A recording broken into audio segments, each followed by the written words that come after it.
Okay, you have some tools for navigating those first few days in the hospital. You're probably up, moving around, walking, taking your pillow with you as that brace. The hospital has likely given you some kind of a brace to wear around your core as you're up and walking.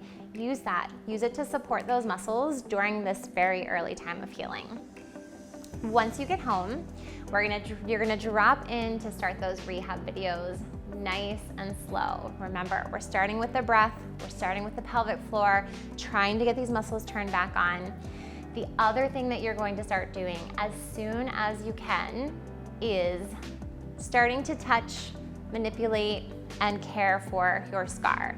Now, obviously, this is not gonna happen within the first week, maybe not even the first 2 weeks, because it's still healing.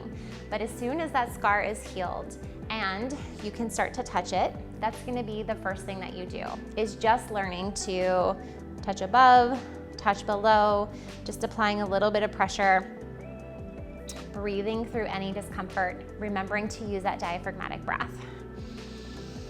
And then your first prop is an easy one. It's a cotton ball. All you're gonna do is take a cotton ball and start to desensitize that scar by just taking little circles, rubs, up and down, back and forth across the scar.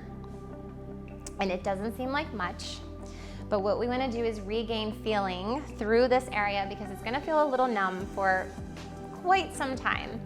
And the more of this work that you can do, as simple as this is, the faster your recovery is going to be, the faster you're gonna regain that feeling, those nerve endings are gonna start to connect again, that deep core muscle is going to learn how to fire and support you again. The next step up from a cotton ball would be to use a toothbrush. Soft toothbrush to just take some gentle strokes. Other tips and tricks that you can use, I will include in a handout, but you can start to just hold the skin down on one side, pull up on the other, working through the scar in both directions. Then you would hold at the top, push down. You wanna pull on the diagonal in different directions. And then as your healing goes on, you'll start to get into some deeper myofascial release and scar massage. And I do recommend seeking out a women's health PT or OT to help you with this work.